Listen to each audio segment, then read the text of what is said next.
সকলকে আমার ইউটিউব চ্যানেলে স্বাগতম। আশা করি সকলে ভালো আছেন। আজকে কথা বলবো এই সাম্প্রতিককালে নেটফ্লিক্সে মুক্তি পাওয়া কোড ড্রামা টাইপের সিনেমা 'ইক্কা' নিয়ে। এটার রান টাইম হলো ১৪০ মিনিট। এটার মেইন চরিত্রে অভিনয় করেছে সানি দেওয়াল, অক্ষয় খান্না, দিয়া মির্জা এবং তিলোত্তমা সুমের মতো যে হেভিওয়েট অভিনেতা অভিনেত্রী আছে তারা।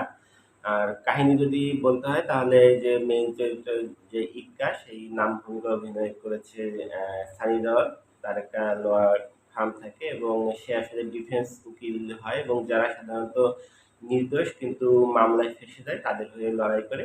এ নিয়ে তার একটা বিশাল সুনাম আছে। তো কোনো কারণে সে আসলে ব্ল্যাকমেইলের শিকার হোক বা জোর করে হোক সে অক্ষয় খান্নার যে কেস আছে সেটা সে নিতে বাধ্য হয় এবং তার বিপরীতে থাকে তিলোত্তমা সোম যে পাবলিক প্রসিকিউটর হিসেবে অভিনয় করে। তো এই দুজনের মধ্যে যে কোর্ট ড্রামা এবং সানি দেওয়ালের মানে পার্সোনাল লাইফ নিয়ে কাহিনী নিয়ে আসলে এই সিনেমাটা। তো বাদবাকিটুকু জানতে হলে আপনি সিনেমাটা দেখে নিন। আমি আর স্পয়লারের জন্য বাদবাকি বলতেছি না।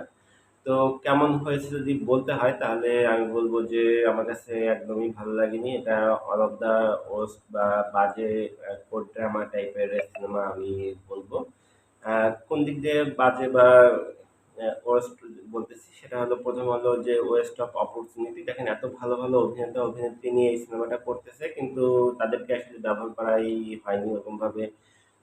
অভিনয়টা ফুটিয়ে তোলা হয়নি। যেমন আমি বলব যে তিলোত্তমা সুমি এনার কথা আমি বিশেষভাবে বলব। এই ত্রিভুবন মিশ্রা সিয়েটাপা নামক একটা ওয়েব সিরিজ আছে সেখানে সে দুর্দান্ত অভিনয় করেছে। ওই অভিনয় দেখে কিন্তু তার আমি ফ্যান হয়ে গিয়েছিলাম কিন্তু এই সিনেমায় তাকে আসলে ওরকমভাবে ব্যবহার করাই হয়নি। সে একজন পাবলিক প্রসিকিউটর কিন্তু তার দেখা যাচ্ছে আর্গুমেন্ট ওরকমভাবে রাখাই হয়নি। এমনকি যে আপনি কোর্টরুমের যে আর্গুমেন্টগুলো সেগুলো খুবই বাজে, খুবই ছোট ছোট আর্গুমেন্ট মানে আর্গুমেন্টই নেই কোনো আরকি কি যে মানে এটা কোর্টরুম ড্রামা বলাও যায় না যে কোর্টরুম ড্রামা উপস্থাপন করছে সেটা। মানে আপনি একটা বক্তব্য পেশ করছেন, পেশ করার পরে অন্য উকিল আর কোনো কথা বলতেছে না। তো জজ সাহেব উনি আরেকটা ডেট দিয়ে দিচ্ছে। এরকম ভাবেই চলতেছে। মানে কোর্টরুম ড্রামা ১ মিনিট কি ২ মিনিট দেখায় তো ওই বাইরের কাহিনী দেখায় ১০ মিনিট। মানে এরকম মানে আপনি কোনো মজাই পাবেন না কোর্টরুম ড্রামায়। আর অভিনয়ে যদি বলি কারোরই অভিনয় আমার কাছে অতটা ভালো লাগেনি। অভিনয়ে ওরকমভাবে কোনো দম ছিল না, অ্যাটিটিউড ভালো ছিল না, ডায়লগ ডেলিভারি তারপর যে প্রেজেন্টেশন কোনো কিছুই আরকি আমার কাছে ভালো লাগেনি। সেইজন্য এটাকে আমি কোনোভাবেই একটা ভালো সিনেমা বলব না। আর শুধু পজিটিভ দিক একটাই লেগেছে শেষের যে টুইস্ট ৫ মিনিটের একটা টুইস্ট সেটুকু আমার কাছে একটু পজিটিভ লেগেছে। কিন্তু সেটা যে আহামরি কোনো টুইস্ট সেরকম না।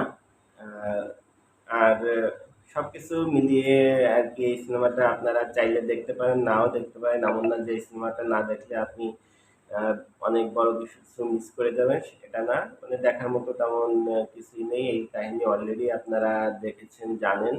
নতুনত্ব কিছু নেই, প্রেজেন্টেশনও ওরকমভাবে নেই, অভিনয়ও ওরকমভাবে নেই। তাই আপনারা চাইলে দেখতে পারেন। তবে টাইম পাস করার জন্য যদি কেউ দেখতে চান তাহলে দেখতে পারেন যে আর কোনো কিছু দেখার নেই। তো এই সিনেমাটাই দেখি। এরকমভাবে দেখতে চাইলে দেখতে পারেন।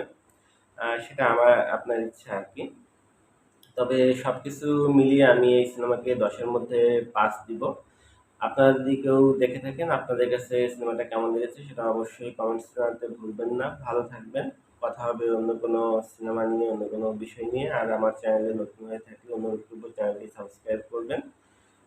তো ভালো থাকবেন।